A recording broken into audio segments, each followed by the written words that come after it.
ಜನ ನನ್ಗೆ ಉಳಿಸ್ತಾರೆ. Yes, I told you. Big boss ಇತಿಹಾಸದಲ್ಲೇ ದೊಡ್ಡ ಶಾಕಿಂಗ್ ನ್ಯೂಸ್ ಇದು. ಪೊಲೀಸರು ಬಿಗ್ ಬಾಸ್ ಮನೆಗೆ ನುಗ್ಗಿ ರಾತ್ರೋರಾತ್ರಿ ಅಶ್ವಿನಿ ಗೌಡರನ್ನ ಅರೆಸ್ಟ್ ಮಾಡಿದ್ದಾರೆ. ಅಷ್ಟೇ ಅಲ್ಲದೆ ಅಶ್ವಿನಿ ಗೌಡರ ಮೇಲೆ ಅನೇಕ ಕೇಸ್ಗಳನ್ನು ದಾಖಲು ಮಾಡಿದ್ದಾರೆ. ಇನ್ನು ಅಶ್ವಿನಿ ಗೌಡ ರಕ್ಷಿತಾಳಿಗೆ ಎಸ್ ಕ್ಯಾಟಗರಿ ಅಂತ ಬೈದಿದ್ರು. ಆ ಎಸ್ ಕ್ಯಾಟಗರಿ ಅಂದ್ರೆ ಅರ್ಥ ಏನು ಗೊತ್ತಾ? ತಿಳಿದರೆ ನೀವು ಕೂಡ ಖಂಡಿತವಾಗ್ಲೂ ಶಾಕ್ ಆಗ್ತೀರಾ. ಹೈಕೋರ್ಟ್ ಲಾಯರ್ ಅಶ್ವಿನಿ ಗೌಡರ ಮೇಲೆ ಹಾಕಿರುವಂತಹ ಕೇಸ್ ಆದ್ರೂ ಏನು ಅಂತ ಗೊತ್ತಾ? ಅಶ್ವಿನಿ ಗೌಡಗೆ ಎಷ್ಟು ವರ್ಷ ಜೈಲು ಶಿಕ್ಷೆ ಗೊತ್ತಾ? ಅಶ್ವಿನಿ ಗೌಡರವರ ಅಸಲಿ ಮುಖವನ್ನ ಅವರ ಗಂಡನೇ ಬಿಚ್ಚಿಟ್ಟಿದ್ದಾರೆ. ಇನ್ನು ಪೊಲೀಸರು ಅರೆಸ್ಟ್ ಮಾಡುವಾಗ ಅಶ್ವಿನಿ ಗೌಡ ಮಾಡಿದ್ದೇನು ಗೊತ್ತಾ? ಎಲ್ಲಾ ವಿವರವನ್ನ ಈ ವಿಡಿಯೋದಲ್ಲಿ ತಿಳಿಸಿಕೊಡ್ತೀವಿ. ಸ್ಕಿಪ್ ಮಾಡದೇನೆ ಕೊನೆಯವರೆಗೂ ವಿಡಿಯೋವನ್ನ ತಪ್ಪದೆ ನೋಡಿ ಸ್ನೇಹಿತರೆ. ಇನ್ನು ದುರಹಂಕಾರಿ ಅಶ್ವಿನಿಗೆ ಸರಿಯಾಗಿ ಶಿಕ್ಷೆ ಆಗ್ಲೇಬೇಕು ಅಂತ ನೀವು ಕೂಡ ಬಯಸ್ತಿದ್ರೆ ಈ ವಿಡಿಯೋವನ್ನ ತಪ್ಪದೆ ಲೈಕ್ ಮಾಡಿ ಸ್ನೇಹಿತರೆ. ಇನ್ನು ಅಶ್ವಿನಿ ಗೌಡಗೆ ಜೈಲು ಶಿಕ್ಷೆ ಆಗ್ತಿರೋದಕ್ಕೆ ನಿಮ್ಮ ಬೆಂಬಲವಿದೆಯಾ? ಹೌದು ಅನ್ನೋ ಹಾಗಿದ್ರೆ ಎಸ್ ಅಂತ, ಇಲ್ಲ ಅನ್ನೋ ಹಾಗಿದ್ರೆ ನೋ ಅಂತ ಕಮೆಂಟ್ ಮಾಡಿ ನಿಮ್ಮ ಅಭಿಪ್ರಾಯವನ್ನ ತಿಳಿಸಿ. ನಾನು ಅನ್ಕೊಂಡಿದ್ದೀನಿ ನನಗೂ ಕನ್ನಡ ಬರಲ್ಲ, ನಾನು ಕನ್ನಡ ಮೀಡಿಯಂ ಅಲ್ಲ.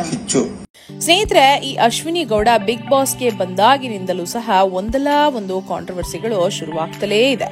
ಇವರು ಬಿಗ್ ಬಾಸ್ ಮನೆಗೆ ಹೋಗೋ ಮುಂಚೆ ನಾನು ಕನ್ನಡದ ಪರ ಹೋರಾಟಗಾರ್ತಿ ಅಂತ ಬಿಲ್ಡಪ್ ಕೊಡ್ತಾನೇ ಇದ್ರು. ಆದ್ರೆ ಬಿಗ್ ಬಾಸ್ ನಲ್ಲಿ ಅತಿ ಹೆಚ್ಚು ಇಂಗ್ಲಿಷ್ ಪದಗಳನ್ನ ಬಳಕೆ ಮಾಡಿರೋದೇ ಈ ಅಶ್ವಿನಿ ಗೌಡರವರು. ಇವರು ಎಷ್ಟು ದೊಡ್ಡ ಕನ್ನಡದ ಹೋರಾಟಗಾರ್ತಿ ಅಂದ್ರೆ ಇವರ ಇನ್ಸ್ಟಾಗ್ರಾಮ್ ಪೇಜ್ ನಲ್ಲಿ ಇವರಿಗೆ ಹೋರಾಟಗಾರ್ತಿ ಅಂತ ಕನ್ನಡದಲ್ಲಿ ಸರಿಯಾದ ಸ್ಪೆಲ್ಲಿಂಗ್ ನ ಕೂಡ ಬರೆಯೋಕೆ ಬಂದಿಲ್ಲ. ಇನ್ನು ಮೊನ್ನೆಯಷ್ಟೇ ರಘು ಕೂಡ ಬಿಗ್ ಬಾಸ್ ಮನೆಗೆ ಹೋದಾಗ ಅವರು ಇವರಿಗೆ ನೀರು ಹಾಕಿದ್ರು ಅನ್ನುವ ಒಂದೇ ಒಂದು ಕಾರಣಕ್ಕೆ ಕೋಪದಿಂದ ಇಂಗ್ಲಿಷ್ ನಲ್ಲಿ ಮಾತನಾಡಬೇಡಿ, ನಾನು ಕನ್ನಡದ ಪರ ಹೋರಾಟಗಾರ್ತಿ ಅಂತೆಲ್ಲ ಬರೀ ಬಿಲ್ಡಪ್ ಗಳೇ ಕೊಡ್ತಿದ್ರು. ಆದ್ರೆ ಈಗ ಆ ಅವಿವೇಕಿ ಅಶ್ವಿನಿಗೆ ಹೈಕೋರ್ಟ್ ಲಾಯರ್ ಕೇಸ್ ಮೇಲೆ ಕೇಸ್ ಅನ್ನ ದಾಖಲಿಸಿ ಅಶ್ವಿನಿ ಗೌಡ ಅರೆಸ್ಟ್ ಆಗೋ ಹಾಗೆ ಮಾಡಿದ್ದಾರೆ. ಅಸಲಿಗೆ ಯಾರು ಈ ಅಶ್ವಿನಿ ಗೌಡ? ಅಷ್ಟೊಂದು ದೊಡ್ಡ ಸಾಧನೆ ಮಾಡಿದ್ದಾರಾ ಇವರು? ಈಗ ಅರೆಸ್ಟ್ ಆಗ್ತಿರೋದಂತೂ ಯಾಕೆ? ಎಲ್ಲವನ್ನ ನೋಡೋಣ ಬನ್ನಿ. ಅಶ್ವಿನಿ ಗೌಡರವರು ಕನ್ನಡದ 25 ಸೀರಿಯಲ್ಗಳಲ್ಲಿ ಮತ್ತು 100ಕ್ಕೂ ಹೆಚ್ಚು ಸಿನಿಮಾಗಳಲ್ಲಿ ಪೋಷಕ ಪಾತ್ರದಲ್ಲಿ ಕಾಣಿಸಿಕೊಂಡಿದ್ದಾರೆ. ಆದ್ರೆ ಇವರು ಸೀರಿಯಲ್ ಮತ್ತು ಸಿನಿಮಾಗಳಿಗಿಂತ ಹೋರಾಟದಲ್ಲಿ ಮತ್ತು ರಾಜಕೀಯದಲ್ಲೇ ಹೆಚ್ಚು ಕಾಣಿಸಿಕೊಂಡಿರೋದು. ಇವರಿಗೆ ಈಗ ಕೇವಲ 40 ವರ್ಷ ವಯಸ್ಸು. ಆದ್ರೆ ಬಿಗ್ ಬಾಸ್ ನಲ್ಲಿ ನಾನು ತುಂಬಾನೇ ದೊಡ್ಡೋಳು, ನನ್ನ ಮಾತನ್ನ ನೀವೆಲ್ಲ ಕೇಳಬೇಕು ಅಂತ ಬಿಲ್ಡಪ್ ತಗೋತಾನೇ ಇರ್ತಾರೆ. ಇವರು 17 ವರ್ಷಕ್ಕೆಲ್ಲ ಮದುವೆ ಆಗ್ಬಿಟ್ರು. 19ನೇ ವಯಸ್ಸಿಗೆಲ್ಲ ಅವರ ಮಗ ಹುಟ್ಟುಬಿಟ್ಟ. 30ನೇ ವಯಸ್ಸಿಗೆಲ್ಲ ಗಂಡನನ್ನ ಬಿಟ್ಟು ಡಿವೋರ್ಸ್ ಕೂಡ ಮಾಡ್ಕೊಂಡ್ರು. ಜನ ಇವರನ್ನ ಬಿಗ್ ಬಾಸ್ ನಲ್ಲಿ ಆಡೋ ರೀತಿ ನೋಡಿ ಕ್ಯಾಕರಿಸಿ ಮುಖಕ್ಕೆ ಉಗಿತಿದ್ದಾರೆ. ಅಷ್ಟೇ ಅಲ್ಲದೆ ಬಿಗ್ ಬಾಸ್ ನಲ್ಲಿ ಜನಾನೇ ಇವರ ಜೊತೆ ಇರೋಕಾಗಲ್ಲ, ಇನ್ನ ಪಾಪ ಅವರ ಗಂಡ ಹೇಗಿದ್ರೋ ಅಂತ ಆಡ್ಕೋತಿದ್ದಾರೆ. ಇನ್ನ ಇವರಿಗೆ ಚಮಚ ಅನ್ನೋ ರೀತಿಯಲ್ಲಿ ಜಾನ್ವಿ ಕೂಡ ಇವ್ರಿಗೆ ಏನೇ ಮಾಡಿದ್ರು ಕೂಡ ಅದಕ್ಕೆ ತಾಳವನ್ನ ತಟ್ಕೊಂಡು ಅವರು ಮಾಡಿದ್ಕೆಲ್ಲ ಸರಿ ಅಂತ ಮಾತಾಡ್ತಿದ್ದಾರೆ. ಇನ್ನು ಬಿಗ್ ಬಾಸ್ಗೆ ಜನರು ಹೋಗೋದೇ ಒಳ್ಳೆಯ ಹೆಸರನ್ನ ಪಡೆಯೋಕೆ, ಒಳ್ಳೆಯ ಹೆಸರನ್ನ ಮಾಡೋಕೆ ಮತ್ತು ಸಿನಿಮಾಗಳಲ್ಲಿ ಒಳ್ಳೊಳ್ಳೆ ಆಫರ್ಸ್ ಮತ್ತು ಅವಕಾಶಗಳು ಸಿಗಲಿ ಅನ್ನೋ ಕಾರಣಕ್ಕೆ. ಆದ್ರೆ ಈ ಅಶ್ವಿನಿ ಗೌಡಗೆ ಯಾಕೆ ಬೇಕಾಗಿತ್ತು ಬಿಗ್ ಬಾಸ್? ಹೇಳ್ಕೊಳ್ಳೋಕೆ ಹೋರಾಟಗಾರ್ತಿ, ಆದ್ರೆ ಮತ್ತೊಬ್ಬರನ್ನ ಹಿಯಾಳಿಸಿ ಮಾತನಾಡೋದು, ಚೀಪ್ ಆಗಿ ಮಾತನಾಡೋದು ಇದೇ ಇವರ ಕೆಲಸ. ಕಳೆದ ವಾರ ಈ ಅಶ್ವಿನಿ ಗೌಡ ಮತ್ತು ಜಾನ್ವಿ ಇಡೀ ರಾತ್ರಿ ಎಲ್ಲ ಯಾರಿಗೂ ನಿದ್ದೆ ಮಾಡೋಕೆ ಬಿಡದೇ ರೀತಿಯಲ್ಲಿ ಗೆಜ್ಜೆಯನ್ನ ಅಲ್ಲಾಡಿಸ್ತಾ ಡಿಸ್ಟರ್ಬ್ ಮಾಡ್ತಿರ್ತಾರೆ. ಅದನ್ನ ರಕ್ಷಿತಾಳ ಒಂದು ತಲೆ ಮೇಲೆ ಗೂಬೆ ಕೂರಿಸೋಕೆ ನೋಡ್ತಾರೆ ಈ ಅಶ್ವಿನಿ ಗೌಡ ಮತ್ತು ಜಾನ್ವಿ. ಆದ್ರೆ ರಕ್ಷಿತಾ ಇವರಿಗೆ ಭಯ ಪಡದೆ ನಾನು ತಪ್ಪು ಮಾಡಿಲ್ಲ, ನೀವೇ ಮಾಡಿರೋದು ಅಂತ ವಾದಿಸ್ತಾಳೆ. ಅಷ್ಟಕ್ಕೆ ಈ ದುರಹಂಕಾರಿ ಅಶ್ವಿನಿ ಗೌಡ ರಕ್ಷಿತಾಳ ಮೈ ಮೇಲೆ ಜಗಳಕ್ಕಿಳಿತಾರೆ. ಅಷ್ಟೇ ಅಲ್ಲದೆ ರಕ್ಷಿತಾಳ ಸೂಟ್ ಕೇಸ್ ತೆಗೆದು ಬಟ್ಟೆಗಳನ್ನೆಲ್ಲ ಹರಡಾಕಿ ತೋರಿಸುತ್ತಾ ನೀನು ಎಲ್ಲಿಂದ ಬಂದಿದ್ಯಾ ಅಂತ ಗೊತ್ತಾಗುತ್ತೆ ಅಂತೆಲ್ಲ ನಿಂದಿಸ್ತಾರೆ. ಇದೆಲ್ಲ ಆದ್ಮೇಲೆ ಜಾನ್ವಿ ಹತ್ತಿರ ಇವಳು ಎಸ್ ಕ್ಯಾಟಗರಿ ಅವಳು, ನನಗೆ ಎಸ್ ಕ್ಯಾಟಗರಿ ಜನ ಕಂಡ್ರೆ ಆಗಲ್ಲ ಅಂತ ಹೇಳ್ತಾರೆ ಅಶ್ವಿನಿ ಗೌಡ. ಆಗ ಜಾನ್ವಿ ಕೂಡ ಅದಕ್ಕೆ ನಗ್ತಾಳೆ.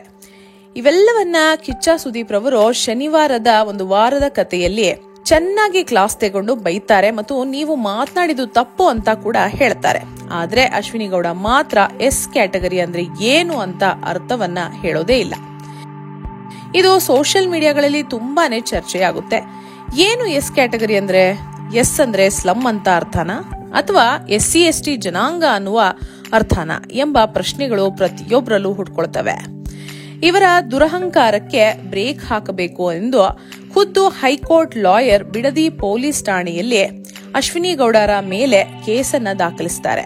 ಕೇವಲ ಅಶ್ವಿನಿ ಗೌಡ ಮಾತ್ರ ಅಲ್ಲ, ಬಿಗ್ ಬಾಸ್ನ ಹೆಡ್, ಬಿಗ್ ಬಾಸ್ನ ಡೈರೆಕ್ಟರ್ ಎಲ್ಲರ ಮೇಲೂ ಕೂಡ ಕೇಸನ್ನ ದಾಖಲಿಸಿದ್ದಾರೆ.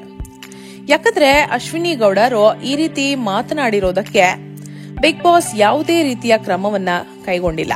ಅದಕ್ಕಾಗಿ ಅಶ್ವಿನಿ ಗೌಡ ಸೇರಿದಂತೆ ಬಿಗ್ ಬಾಸ್ ಮೇಲೂ ಕೂಡ ಕೇಸ್ ಬುಕ್ ಆಗಿದೆ. ಇನ್ನು ಅಶ್ವಿನಿ ಗೌಡರ ಮೇಲೆ prevention of atrocities act section 153 ಅಡಿಯಲ್ಲಿ ಕೇಸ್ ದಾಖಲಾಗಿದೆ.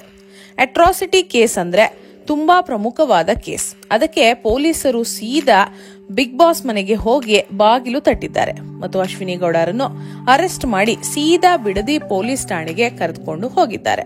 ಮತ್ತು ಅರೆಸ್ಟ್ ಆಗಿ ಹೋಗುವಾಗ್ಲೂ ಕೂಡ ಅಶ್ವಿನಿ ಗೌಡರ ಮುಖದಲ್ಲಿ ಯಾವುದೇ ರೀತಿಯ ಪಶ್ಚಾತ್ತಾಪ ಇರಲಿಲ್ಲ.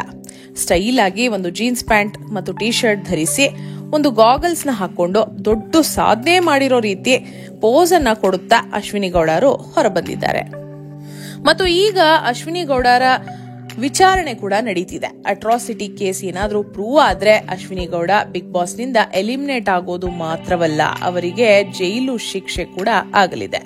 ಹೌದು ಸ್ನೇಹಿತರೆ, ಅಟ್ರಾಸಿಟಿ ಕೇಸ್ನಲ್ಲಿ ಕನಿಷ್ಠ ಪಕ್ಷ ಅಂದ್ರೂ 6 ತಿಂಗಳಿನಿಂದ ಗರಿಷ್ಠ ಪಕ್ಷ ಅಂದ್ರೂ ಕೂಡ 5 ವರ್ಷದವರೆಗೆ ಜೈಲು ಶಿಕ್ಷೆ ಆಗಲಿದೆ. ಇದೇನಾದ್ರೂ ಪ್ರೂವ್ ಆದ್ರೆ ಅಶ್ವಿನಿ ಗೌಡಗೆ ಜೈಲು ಶಿಕ್ಷೆ ಗ್ಯಾರಂಟಿ. ಅಶ್ವಿನಿ ಗೌಡ ಇಂದ ಬಿಗ್ ಬಾಸ್ಗೂ ಕೂಡ ಕೆಟ್ಟ ಹೆಸರು ಬರುತ್ತೆ ಅಂತಾನೆ ಹೇಳಬಹುದು. ಅಶ್ವಿನಿ ಗೌಡಗೆ 150 ಮನೆ ಬಾಡಿಗೆ ಬರುತ್ತೆ ಅಂತ ಹೇಳ್ತಾರೆ. ಕೋಟ್ಯಾಂತರ ರೂಪಾಯಿ ಆಸ್ತಿ ಇತ್ತು ಮತ್ತು ಆಚೆ ಒಳ್ಳೆಯ ಹೆಸರು ಕೂಡ ಪಡೆದಿದ್ರು. ಆದ್ರೆ ಬಿಗ್ ಬಾಸ್ ಮನೆಗೆ ಹೋಗಿ ಇರುವಂತಹ ಹೆಸರನ್ನ ಕೂಡ ಹಾಳು ಮಾಡ್ಕೊಂಡ್ಬಿಟ್ರು. ಇನ್ನು ಅಶ್ವಿನಿ ಗೌಡರವರ ಮೇಲೆ ಕೇಸ್ ಪ್ರೂವ್ ಆಗ್ಬಿಟ್ರೆ ಅವರಿಗೆ ಶಿಕ್ಷೆ ಆಗೋದಂತೂ ಗ್ಯಾರಂಟಿ.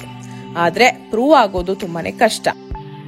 ಆದ್ರೆ ಅಶ್ವಿನಿ ಗೌಡರವರು ಏನಾದ್ರೂ ನಾಟಕವಾಡ್ಕೊಂಡು, ಇಲ್ಲ ನಾನು ಬರೀ ಎಸ್ ಅಂತ ಹೇಳಿದ್ದು, ಎಸ್ ಅಂದ್ರೆ ಸೂಪರ್ ಟ್ಯಾಲೆಂಟೆಡ್ ಹುಡುಗಿ, ಸುಪೀರಿಯಾರಿಟಿ ಹುಡುಗಿ ಅಂತ ಬಣ್ಣ ಬದಲಾಯಿಸಿ ಕತೆ ಏನಾದ್ರೂ ಕಟ್ಬಿಟ್ರೆ ಆಗ ಯಾವುದೇ ಶಿಕ್ಷೆ ಆಗೋದಿಲ್ಲ.